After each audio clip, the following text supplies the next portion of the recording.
નર્મદા જિલ્લામાં આગામી તારીખ 26મી જાન્યુઆરી 2024ના રોજ પ્રજાસત્તાક પર્વની જિલ્લા કક્ષાની ઉજવણી સાગબારા તાલુકા મથકે કરાશે।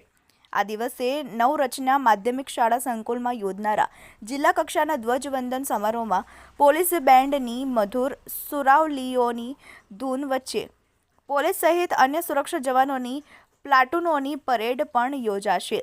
સાથે વિવિધ વિભાગોના ટેબ્લો, સાંસ્કૃતિક કાર્યક્રમ, માઇક મંડપ, લાઇટ, પાણી, વીજળી તેમજ વિશિષ્ટ કામગીરી કરનાર કર્મયોગીને પ્રમાણપત્ર આપી મહાનુભાવોના હસ્તે સન્માન કરવામાં આવશે।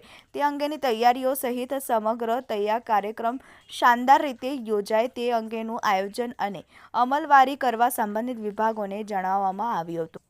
જિલ્લા કલેક્ટર શ્રીમતી શ્વેતા તેવતિયાના માર્ગદર્શન અને રાહબરી હેઠળ પ્રજાસત્તાક પર્વની જિલ્લા કક્ષાની યોજનાર ઉજવણીના પૂર્વ આયોજન તૈયારીઓ અંગે આજે રાજપીપળા કલેક્ટર કચેરીના કોન્ફરન્સ હોલ ખાતે જિલ્લા વિકાસ અધિકારી શ્રી અંકિત પન્નુની અધ્યક્ષતામાં બેઠક યોજાઈ હતી। સંબંધિત વિભાગોના અમલીકરણ અધિકારીશ્રીઓની ઉપસ્થિતિમાં યોજાયેલી બેઠકમાં ઉજવણીના સુચારા આયોજન માટે સંબંધિત અધિકારીશ્રીઓને કામગીરીની સોંપણી કરવામાં આવી।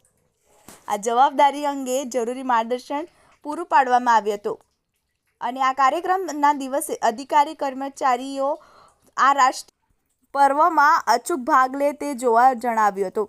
જિલ્લા વિકાસ અધિકારીશ્રી દ્વારા સંબંધિત અધિકારીશ્રીઓને જરૂરી સૂચના માર્ગદર્શન આપવામાં આવ્યું હતું। આ બેઠકમાં નિવાસી અધિક કલેક્ટર શ્રી CK ઉધાડ દ્વારા કાર્યક્રમ યાદગાર અને શાનદાર રીતે ઉજવાય તે માટે અપીલ કરવામાં આવી હતી। બેઠકમાં સંબંધિત વિભાગના અમલીકરણ અધિકારીશ્રીઓ ઉપસ્થિત રહ્યા હતા। પ્રકાશ વસાવા, TV18 ન્યૂઝ, નર્મદા।